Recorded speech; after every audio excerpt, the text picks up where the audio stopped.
सास का घूंघट। ये है देविका।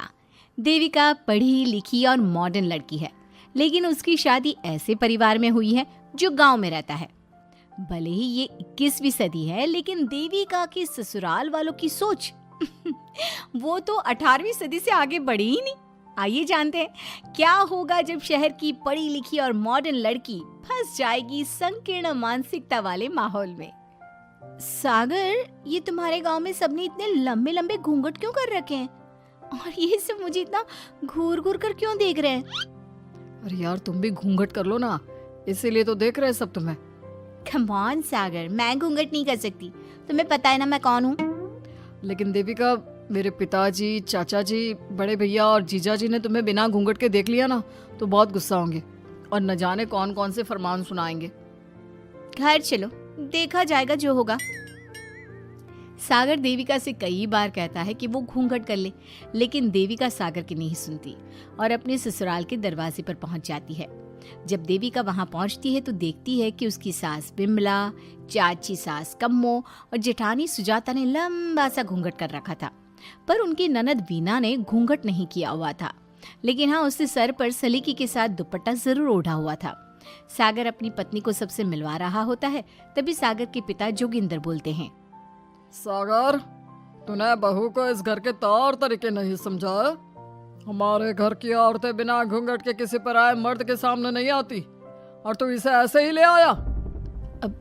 पिताजी, मैं समझा दूंगा। वो नई नई शहर से आई है ना, इसलिए उसे पता नहीं है। सागर की बात सुनकर उसके चाचा जी महेंद्र बोलते हैं, ये बात तो तुझे गांव में कदम रखते ही अपनी बीवी को समझानी चाहिए थी। हमारा गांव में बहुत नाम है। तेरी बीवी ऐसे गांव भर में घूमेगी तो क्या इज्जत रह जाएगी हमारी। ये बोलकर जोगिंदर और महेंद्र वहां से चले जाते हैं। शाम को घर की सारी औरतें खाने की तैयारी करती है। खाना तैयार हो जाता है, लेकिन घर की कोई भी औरत खाना नहीं खाती। बहुत रात हो जाती है, तब देविका कहती है, सासू माँ, खाना बने हुए तो देर हो गई, रात भी बहुत हो गई है, हम लोग खाना क्यों नहीं खा रहे हैं? अरे बहू, ये क्या बोल रही हो? हमारे यहाँ घर की औरतें तब तक खाना नहीं खाती जब तक घर के मर्द खाना ना खा ले। लेकिन इतनी देर हो गई, आप सबको भूख नहीं लग रही क्या? तभी देविका की जेठानी सुजाता कहती है, लग तो रही है, लेकिन यहाँ की यही रीत है, ये निभानी तो पड़ेगी ना। भाभी जी, ये रीत नहीं है, औरतों को प्रताड़ित करने का एक तरीका है। अगर इस घर के आदमी पूरी रात नहीं आए तो पूरी रात खाना नहीं खाओगी क्या? देविका ये बोलकर सीधा सागर के पास जाती है। सागर उसे समझाता है, देविका, यहाँ ऐसा ही होता है, तुम थोड़ा सब्र कर लो, पिताजी और चाचा जी आते ही होंगे, फिर हम सब खाना खाएंगे। सागर देविका को समझा ही रहा था, तभी देविका की ननद वीना आकर कहती है, सागर, खाना खाने आ जाओ, पिताजी और चाचा जी आ गए हैं। चलो देविका, तुम्हारा इंतजार खत्म हुआ। सागर खाने के लिए बैठ जाता है। जब सब खाना खाने बैठते हैं तो देविका भी बैठ जाती है। सागर धीरे से उसे कहता है, अरे देविका, ये क्या कर रही हो? तुम इस तरह हमारे साथ खाना नहीं खा सकती। मगर क्यों सागर, मुझे भूख लगी है, सब लोग खा रहे हैं तो मैं क्यों नहीं खा सकती? ये हमारे घर का नियम है, पहले घर के आदमी खाते हैं और बाद में औरतें। लेकिन सागर, हमारे घर में तो ऐसा कोई नियम नहीं है। देविका और सागर में बहस छिड़ जाती है। तब सागर का बड़ा भाई कहता है, सागर, तेरी बीवी को एक बार में समझ में नहीं आता क्या कि इस घर की औरतें मर्दों के खाना खाने के बाद ही खाना खा सकती है? भैया, मैं देविका को यही समझा रहा था। मुझे तो लग रहा है कि इसके दिमाग में कोई बात ही नहीं बैठती एक बार में। भैया, मेरे दिमाग में बात तब बैठेगी ना जब आपकी बात कोई ढंग की होगी। अरे आखिर क्यों घर की औरतों को आप लोगों की बात खाना मिलेगा? हाँ, अब से पहले घर की किसी औरत ने घर की किसी मर्द से इस लहजे में बात नहीं की थी, इसलिए वो सब देविका की बात सुनकर हैरान रह गए। तभी सागर की जीजा और वीना के पति कल्याण जी कहते हैं, ये क्या है सागर, इस घर की दीवारों को औरतों की इतनी ऊंची आवाज सुनने की आदत नहीं है। अपनी बीवी को बोल जरा होश से काम ले और चुपचाप चली जाए। क्यों चली जाऊं मैं चुपचाप? इस घर की औरतें आपकी हर बात बर्दाश्त कर लेंगी, लेकिन मैं शहर की पढ़ी लिखी लड़की हूँ। आपके कोई भी फालतू के रीति रिवाज मैं नहीं बर्दाश्त करने वाली। इस तरह देविका ने सारे घर की औरतों के लिए मिसाल पैदा कर दी जोगिंदर के घर में पहली बार किसी महिला ने विरोध का स्वर उठाया है, ये बात घर के किसी मर्द को बर्दाश्त नहीं हो रही है। तभी जोगिंदर कहता है, महेंद्र, मोहन, इस बेशर्म लड़की को कमरे में बंद कर दो और आज इसे कोई खाना नहीं देगा।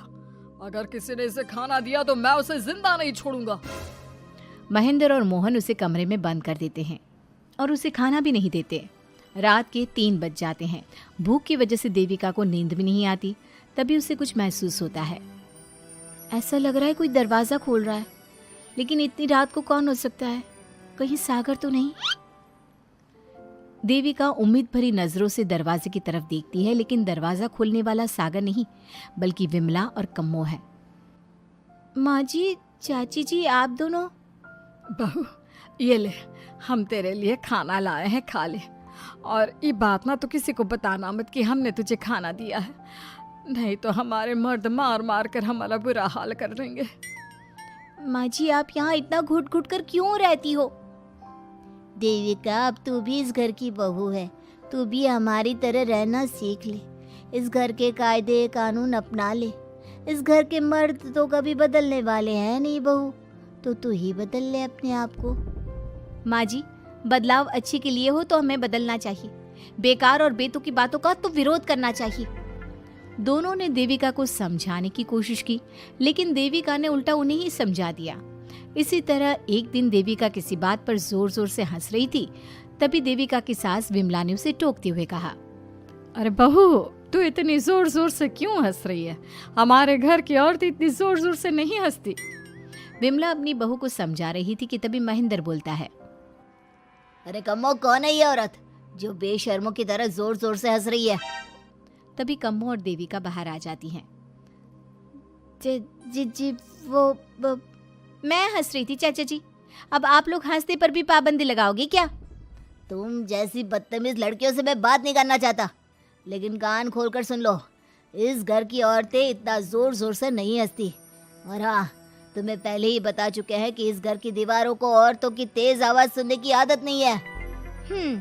इस घर की दीवारों को आदमियों की ऊंची आवाज सुनने की आदत है, लेकिन औरतों की नहीं। चाचा जी, आपके घर की दीवारें तो बहुत दोगली है। हर पाबंदी औरतों के लिए क्यों चाचा जी?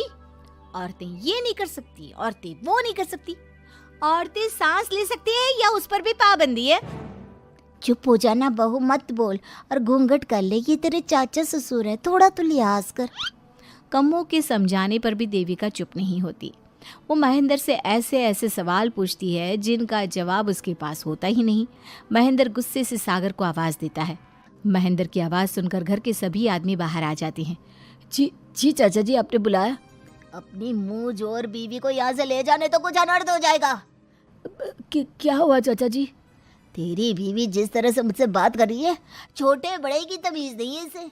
कम से कम 7 दिन तक ये कमरे से बाहर नहीं निकलनी चाहिए। अगर इसे मैंने कमरे से बाहर देख लिया तो किसी की खैर नहीं, समझे? पर मैंने कुछ गलत नहीं बोला। सागर, जो सच है मैंने वही कहा है। देविका, चलो मेरे साथ। लेकिन सागर, मेरी बात तो सुनो। सागर देविका को वहां से ले जाता है। इसी तरह से कई दिन बीत गए। अब देविका अपने ससुराल में हर गलत बात का विरोध करने लगी, लेकिन जितना ज्यादा वो विरोध करती, उसके ससुराल वाले उस पर उतना ही ज्यादा अत्याचार करते।